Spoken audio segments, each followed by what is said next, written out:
곳에 생명샘 솟아나 눈물골짝 지나갈 때에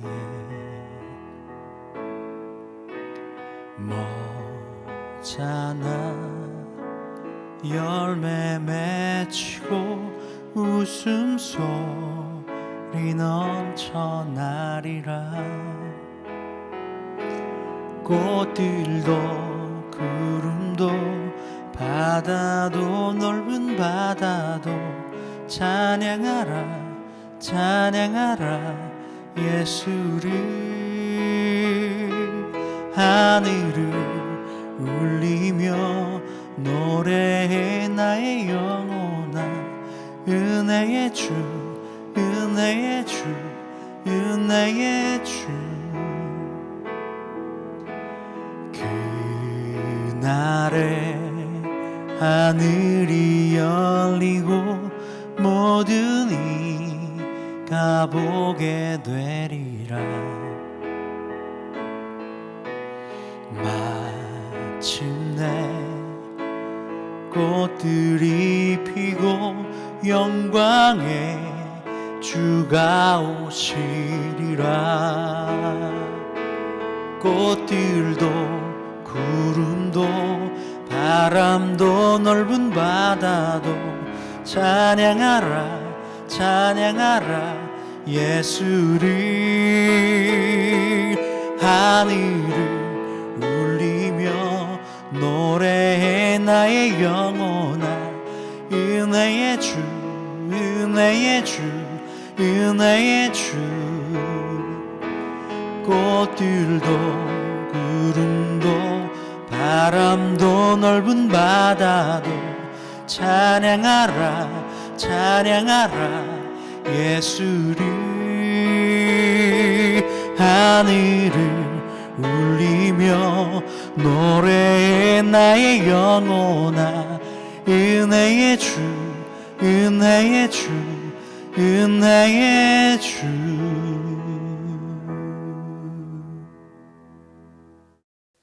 할렐루야. 하나님께 영광을 올려드립니다.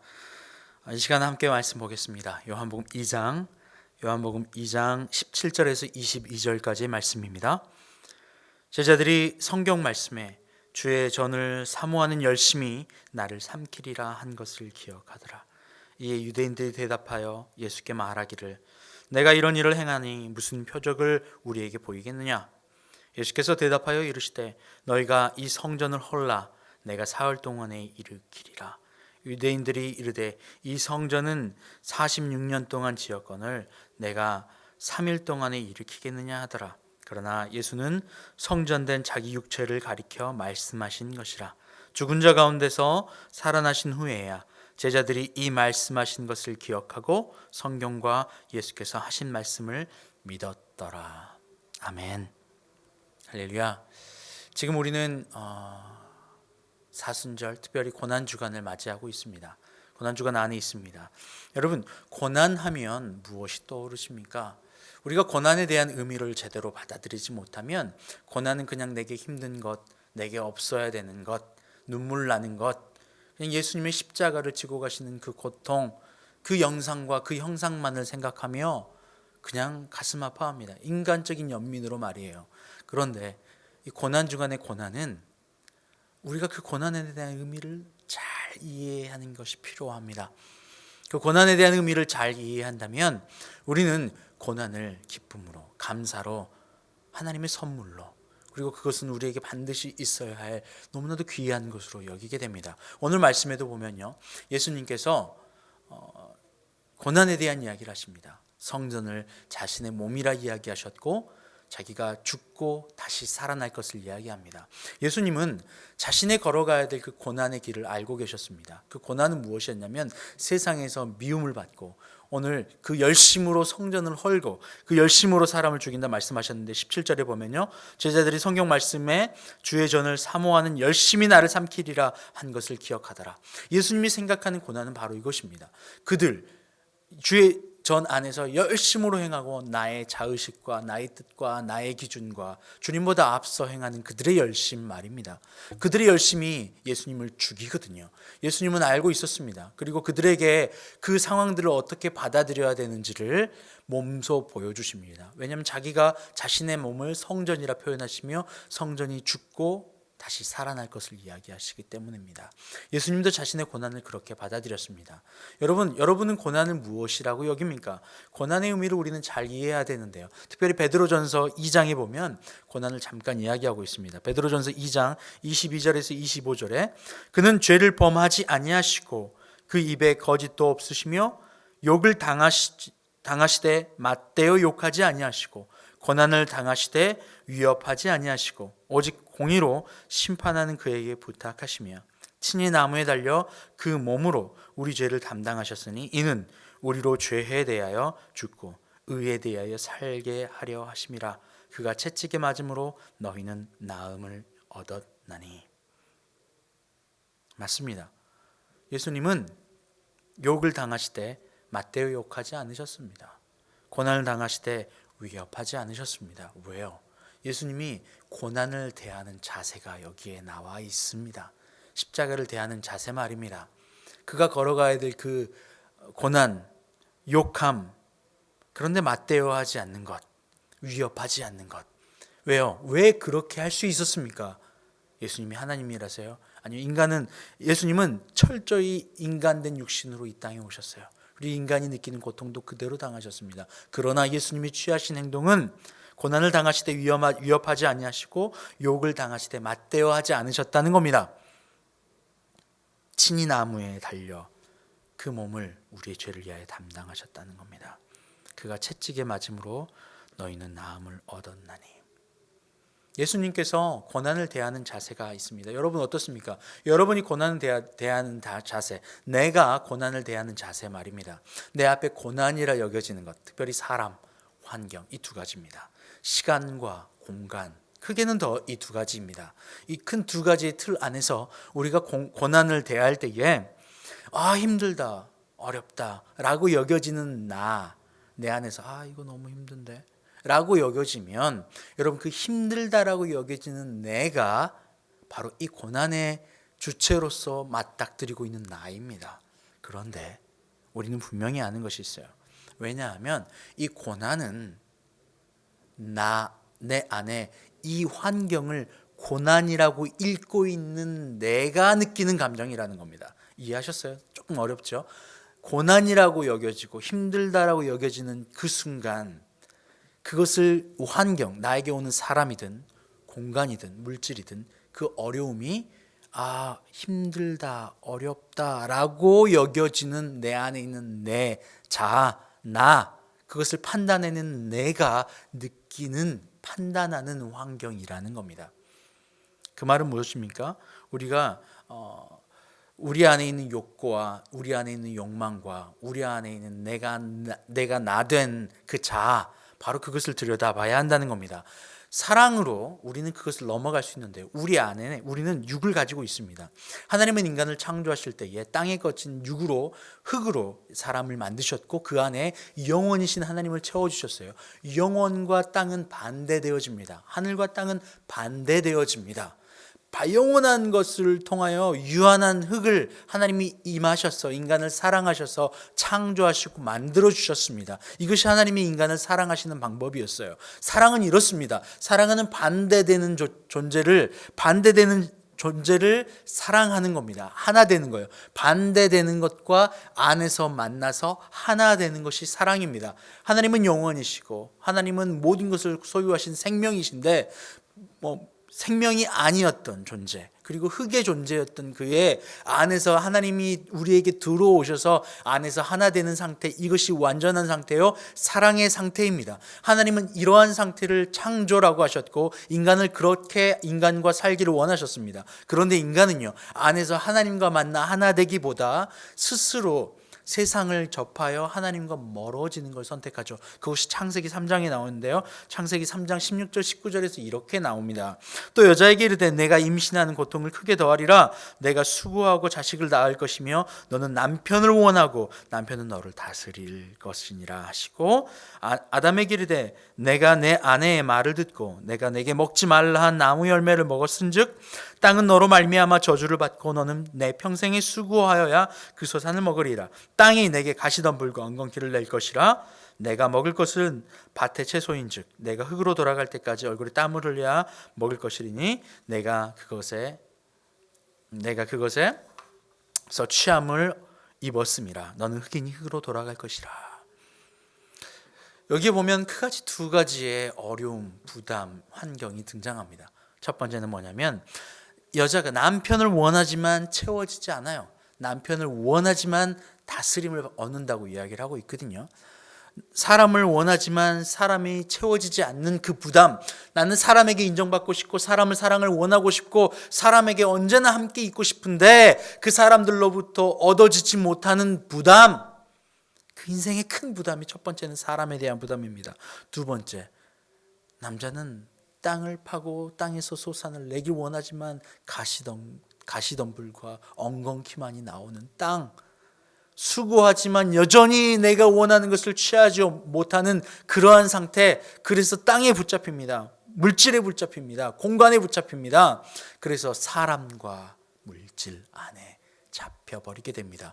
안에서 인간이 하나님의 영원한 생명과 그 영원한 충만함이 인간 안에 들어와서 하나가 되어야 인간이 충만함을 누리고 천국을 경험할 텐데, 에덴을 경험할 텐데, 인간 스스로가 하나님을 멀어져 버리고 세상과 맞닿아서 그 안에서 하나님과 하나 되지 못하고 사랑으로 만나 하나 되지 못했기 때문에 바로 인간이 이렇게 큰 두 가지의 부담을 가지고 살아가는 겁니다. 아내는 남편의 원하지만 얻지 못하는, 이것이 사람에 대한 부담이고, 또 땅을 파지만 땅에서 얻지 못하는, 바로 이것이 물질에 대한 부담입니다. 아, 힘드네. 왜 이렇게 나는 일을 하고 열심히 일하는데 힘들지? 이 정도 일을 했으면 좀 안식이 있어야 되는데 왜 이렇게 일을 하면 할수록 더 힘들지? 라고 말이에요. 신입사원으로 회사를 들어가서 열심히 일하면 내가 한 단계만 승진하면 좀 나을 것 같고 또 나을 것 같은데 이상하게 그렇지 않아요. 올라가면 올라갈수록 더 큰 사람에 대한 부담, 공간에 대한 부담이 있습니다. 고난이 반복되는 것 같아요. 여전히 내게 남아있는 것 같아요. 겉의 것으로 끊임없이 안을 잃어버린 인간이, 안이 비어버린 인간이 겉에 있는 겉을 이용해서 끊임없이 안을 채우려고 하는 이 부담감에 사로잡혀 살아갑니다. 숙제를 풀지 못하는 상황이 어디서부터 풀어야 되는지를 알지 못합니다. 그래서 끊임없이 반복하며 고민하죠. 나는 왜 이렇게 힘들지? 내 삶은 고난의 연속이지 반복이지? 라고 말입니다. 그런데 분명히 아셔야 돼요. 이렇게 고난이 반복되어지고 고난이라 여겨지는 환경을 여러분이 느끼신다면 그 고난의 의미가 무엇인지를 알아야 하기 때문에 그래요. 히브리서 12장 6절에서 11절은 이렇게 이야기합니다. 주께서 그 사랑하시는 자를 징계하시고 그가 받아들이시는 아들마다 채찍질 하심이라 하였으니 너희가 참음은 징계를 받기 위함이라. 하나님이 아들과 같이 너희를 대우하시나니 어찌 아버지가 징계하지 않는 아들이 있으리요? 징계는 다 받는 것이거늘 너희에게 없으면 사생자여 친아들이 아니니라. 또 우리 육신의 아버지가 우리를 징계하여도 공경하였거늘 하물며 모든 영의 아버지께서 복종하며 살려 하지 않겠느냐? 그들은 잠시 자기의 뜻대로 우리를 징계할 거니와 오직 하나님은 우리의 유익을 위하여 그의 거룩하심에 참여하게 하시느니라. 무릇 징계가 당시에는 즐거워 보이지 않고 슬퍼 보이나 후에 그로 말미암아 연단받은 자들은 의와 평강의 열매를 맺느니라. 그분의 독생자가 우리를 위하여 징계받으시고 고난받으셨습니다. 그는 이 고난의 의미를 알고 있었어요. 참된 평강과 의의 열매를 맺게 하시려고 하는구나. 사람을 구원하시는구나. 안이 비어버린 인간에게 사랑을 보여주시고 그 사랑을 느끼고 그 사랑 안에서 우리와 다시 하나 되어 하나님이 우리를 사랑으로 받아들이길 원하시는구나. 정말 사랑하시는구나. 그래서 우리가 그 하나님을 안에서 만나 채울 때에 밖의 환경과 겉사람으로부터 오는 모든 사람에 대한 부담, 물질에 대한 부담을 넘어가게 하시려고 하는 하나님의 축복이구나. 그래서 내가 고난이라고 여겨지는 환경을 받고 있구나. 내가 하나님의 아들이구나 라고 말이에요. 의와 평강의 열매를 맺게 하기 위해서 말입니다. 야고보서 1장 2절에서 4절은 또 이렇게 이야기합니다. 내 형제들아, 너희가 여러 가지 시험을 당하거든 온전히 기쁘게 여기라. 이는 너희 믿음의 시련이 인내를 만들어내는 줄 너희가 알미라. 인내를 온전히 이루라. 이는 너희로 온전하고 구비하여 조금도 부족함이 없게 하려 함이라. 우리의 겉사람은 유익을 얻지 못합니다. 왜요? 겉사람은 환경이라고 하는 부담에 사로잡혀 있기 때문에 그래요. 사람과 환경 말입니다. 그런데 속사람은 완전히 하나님의 영으로 덧입을 때에, 안에서 사랑으로 만나 그분과 하나 될 때에 우리는 안에 채워짐으로 말미암아 겉의 것을 넘어갈 수 있게 됩니다. 이것이 속사람입니다. 사람은 두 가지 문제를 안고 살아간다고 아까 이야기를 드렸습니다. 사람에 대한 부담 말이에요. 사울은 그를 사랑하고 충성한 순종한 다윗을 통해서 충만함을 누릴 수 있는 사람이었습니다. 그런데 사울은 다윗을 자신의 사랑의 대상으로 바라보지 않고 다윗이 칭찬받고 사람에게 다윗은 만만이요 사울은 천천히라라고 하는 사람들의 백성의 소리를 듣자마자 그 안에 다윗을 사랑의 대상이 아닌 다윗을 부담의 대상으로 바라보게 됩니다. 그 안에서 다윗을 그렇게 바라보는 것이죠. 그래서 그 인생이 어떻습니까? 그 사울의 인생은 평생을 다 바쳐서 다윗을 죽이려 하는데 그의 삶을 다 써버린, 살아도 지옥인 인생을 살게 됩니다. 누가 봐도 모든 걸 가진 사람이었어요. 왕이었으니까 말입니다. 그의 외모도 출중했습니다. 그런데 그가 선택한 것은 사람에 대한 부담에 사로잡혀 안의 세계를 잃어버리고 결국 그 사람의 부담으로 말미암아 지옥 같은 삶을 살게 됩니다. 본인의 인생이 무너져 버립니다. 가인도 마찬가지예요. 가인이 형입니다. 아벨이 동생이잖아요. 그런데 하나님이 아벨을 더 높이시는 것 같아요. 그래서 그 부담감과 미움이 사로잡혀서 그 동생을 죽여버리고 첫 번째 살인자가 되어집니다. 자아가 발동하면요, 내 안에 사랑으로 하나님과 하나 되어 그 안에 환경과 겉사람을 뛰어넘어야 하는데 그렇지 못하는 상황이 되면 겉에 있는 환경으로 부담으로 살아갑니다. 사람에 대한 부담과 환경에 대한 부담으로 말이죠. 그래서 사람에 대한 부담, 자아, 이것이 발동해버리면 어떻게 되냐면 내가 더 높아야 되는데 라고 되는 겁니다. 언제 많이 등장합니까? 운전할 때 많이 등장합니다. 아침에 특별히 러시아워 시간에 여러분 차 운전을 해보셨죠? 반드시 내가 8시 반까지 출근을 해야 된다던가 9시까지 출근을 해야 된다던가 할 때에 차가 막히기 시작하면요, 주변에 난리가 납니다. 누가 한 번이라도 더 빨리 끼어들려고, 어떤 사람은 안 끼워주려고 끊임없이 내 거 손해보지 않고 나는 더 앞으로 가려고 말이에요. 그러다 누가 끼어들면 빵빵빵 너 왜 끼어들었어? 막 하면서 아주 거의 약육강식입니다. 어떻게 아냐고요? 제가 아침마다 운전해서 그 러시아워를 경험하고 있거든요. 장난 아닙니다. 그런데요, 이런 자아가 발동하면서 자기보다 높은 존재를 받아들이지 못하게 됩니다. 자기의 욕망과 자기의 높아지면 무게를 견디지 못해서 자기도 견디지 못해요. 우리 어렸을 때 보면 동네 불량배들 많이 있지 않습니까? 동네 불량배들이 시비를 거는 첫 번째가 뭡니까? 왜 눈을 이상하게 쳐다봐? 라는 겁니다. 저 사람이 나를 눈을 이상하게 쳐다봐서 나를 깔보는 것 같으니까 하면서 요즘은 막 살인도 일어납니다. 폭행도 일어납니다. 왜요? 누군가가 나보다 더 높아지려고 하는 걸, 나를 낮추는 것을 견딜 수가 없는 인격이 되어버려요. 내 자아가 사람에 대한 부담과 나의 욕망에 대한 부담이 사로잡혀서 안의 세계가 비어버려서 내가 스스로 높아져 내가 그것을 채워야만 하는 부담에 사로잡혀서 살아도 사는 것 같지 않은 지옥 같은 삶을 살아간다는 겁니다. 나도 모르게 그렇게 이야기를 합니다. 나를 비웃었다고 등에 칼을 꽂아버리는 시대가 되었습니다. 내가 살아야 되니까 다른 사람을 죽여버려요. 내가 살아야 되니까 다른 사람들을 어떻게 합니다. 그러니 끊임없이 입에서는 거짓이 나오죠. 왜요? 나를 방어해야 되니까. 사람이 나를 방어 위하기 삽니다. 사울도 그랬고 또 많은 이들이 그랬습니다. 아벨도, 가인도, 그러한 어려움 가운데 취해 있다는 거예요.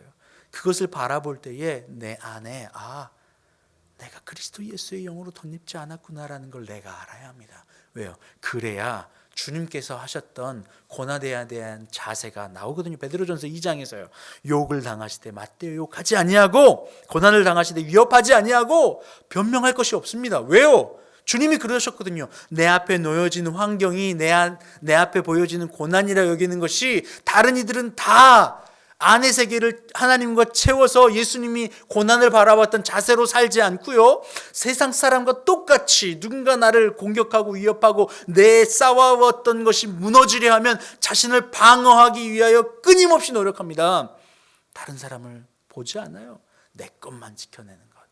변명하고 욕하고 헐뜯고 비방하고 고난 주고. 그런데 예수님은 어떻게 하셨어요? 욕을 당하되 맞대어 욕하지 아니하시고 고난을 당하되 위협하지 아니하시고 오직 공의로 심판하는 이에게 부탁하시며. 오직 공의로 심판하신 이가 아버지 하나님이심을 알았어요. 그가 자녀임을 알았어요. 그래서 그가 우리에게 징계를 주셨다고요. 어떻게 해요?